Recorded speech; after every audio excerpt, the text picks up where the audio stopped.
తిరుపతి జిల్లా చంద్రగిరి నియోజకవర్గం చంద్రగిరిలో బడి పిలుస్తోంది ఇంటింటికి ప్రచార రథాన్ని టవర్ క్లాక్ వద్ద చంద్రగిరి ఎమ్మెల్యే పులివర్తి నాని మంగళవారం జెండా ఊపి ప్రారంభించారు. ప్రభుత్వ పాఠశాలను బలోపేతం చేయాలన్న ముఖ్య ఉద్దేశంతో రాష్ట్ర ప్రభుత్వం ప్రతిష్టాత్మకంగా చేపడుతున్న బడి పిలుస్తోంది కార్యక్రమాన్ని చంద్రగిరి ఎమ్మెల్యే పులివర్తి నాని అధ్యక్షతన విద్యాశాఖ అధికారులు, ఉపాధ్యాయులు, విద్యార్థులతో కలిసి నిర్వహించారు. చంద్రగిరి టవర్ క్లాక్ వద్ద నుంచి బాలికలు ఉన్నత పాఠశాల వరకు చదువు నేర్చుకో, నీ భవిత మార్చుకో, ప్రభుత్వ విద్య, ఉచిత విద్య, ఇంటింటికి చదువు, దేశానికి వెలుగు వంటి నినాదాలిస్తూ ర్యాలీ నిర్వహించారు.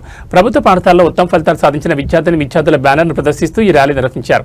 ఈ సందర్భంగా చంద్రగిరి ఎమ్మెల్యే పులివర్తి నాని మాట్లాడుతూ గత ప్రభుత్వ హయాంలో విద్యారంగాన్ని పూర్తిగా నిర్వీర్యం చేసిందని, మన ఈ కూటమి ప్రభుత్వం రాకతో ముఖ్యమంత్రి చంద్రబాబు నాయుడు, ఉప ముఖ్యమంత్రి పవన్ కళ్యాణ్, విద్యాశాఖ మంత్రి నారా లోకేష్ బాబు సహాయ సహకారాలతో ప్రభుత్వ పాఠశాలలో పిల్లలకు మంచి భవిష్యత్తు ఇవ్వాలనే ఉద్దేశంతో ఎన్నో సంక్షేమ పథకాలను ప్రవేశపెట్టి వారికి ఉన్నతమైన విద్యను అందిస్తుందని చంద్రగిరి ఎమ్మెల్యే పులివర్తి నాని చెప్పారు. ప్రైవేట్ పాఠశాలలో అందిస్తున్న ఆంగ్ల విద్యను ప్రభుత్వ పాఠశాలలో మరింత మెరుగ్గా అందిస్తూ వారిని అత్యున్నత శిఖరాలకు చేర్చాలనే ఉద్దేశంతో కూటమి ప్రభుత్వం పనిచేస్తుందని తెలిపారు. చదువుతో పాటుగా ఆటపాటలను, క్రీడలను భాగస్వామ్యం చేస్తూ క్రీడల కోటాల్లో ఉద్యోగాలను కూటమి ప్రభుత్వం ఇస్తుంది. విద్యా వ్యవస్థలో సమూల మార్పులు తీసుకొచ్చి విద్యారంగాన్ని బలోపేతం చేయడంలో నారా లోకేష్ ప్రత్యేక దృష్టి సారించారని కొనియాడారు. ప్రభుత్వ పాఠశాలల బలోపేతానికి కూటమి నాయకులు కూడా పూర్తిగా సహకరిస్తారని తెలిపారు.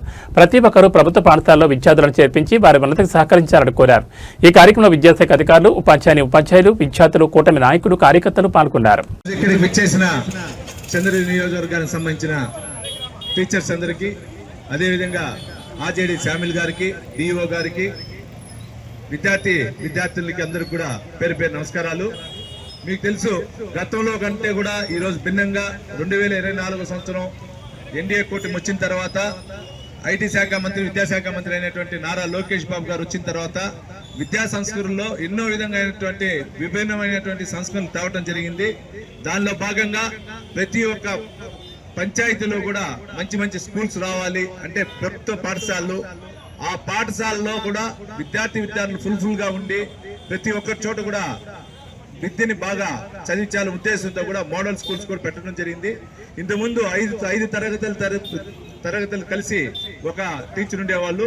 ఈ రోజు అది లేకుండా ఒక్కొక్క తరగతి ఒక్కొక్క టీచర్ని పెట్టి కూడా మన భావి తరాలకు సంబంధించిన పిల్లలందరినీ కూడా ఈరోజు ముందుకు తీసుకుపోతున్నారు.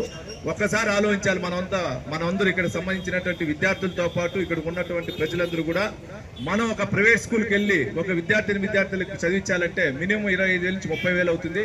ఈ రోజు అది లేకుండా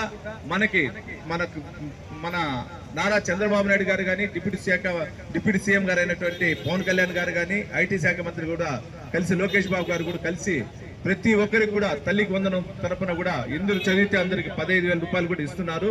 ఇది కాకుండా ఎక్కడైతే మన స్కూల్స్కి వెళ్తున్నారో పక్క విలేజ్ కి, వాటికి కూడా ఒక మనిషికి అంటే ఒక విద్యార్థికి 600 రూపాయల లెక్కన కూడా ఆటోకి సంబంధించిన ట్రాన్స్పోర్ట్ డబ్బు కూడా ఇవ్వడం జరిగింది.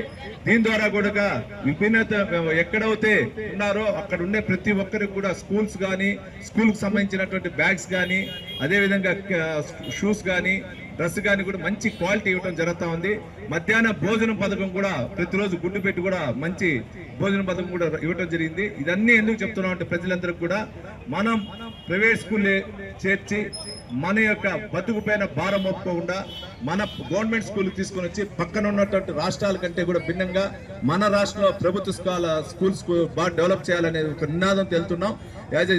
చంద్రగిరి నియోజకవర్గం ఎమ్మెల్యేగా కూడా ఇక్కడుండే ప్రధాన అభ్యర్థులకు కానీ, టీచర్స్ కూడా అందరికీ ఒక విన్నపం, మీరు ఏ గ్రామంలో ఉంటే ఆ గ్రామంలో మీరు మాకు చెప్పండి. అక్కడ మా లీడర్స్ ద్వారా మేము చెప్పి మన స్కూల్లో కూడా ఫుల్ఫిల్ అయ్యే విధంగా కూడా మేము చేస్తామని తెలియజేసుకుంటూ, ఇక్కడ దీన్ని సహకరించినటువంటి ఇంత విభిన్నంగా రాష్ట్రంలోనే ప్రథమంగా సహకరించినటువంటి డిఓ కుమార్ గారికి కానీ, ఆర్జేడీ శామిల్ సార్ గారు కానీ, అదేవిధంగా ఇక్కడ సంబంధించిన ఎంఈఓలు అందరికీ, అదే డిప్యూటీ మన టీచర్స్ అందరికీ కూడా మరొక్కసారి కృతజ్ఞతలు తెలియజేసుకుంటూ ఈ స్కీమ్ ని ఇంకా బాగా డెవలప్ చేయాలని కూడా అందరూ కూడా కోరుకుంటూ ఈ అవకాశం అందరికీ కూడా పేరు ధన్యవాదాలు తెలియజేసుకుంటున్నాను. జై హింద్.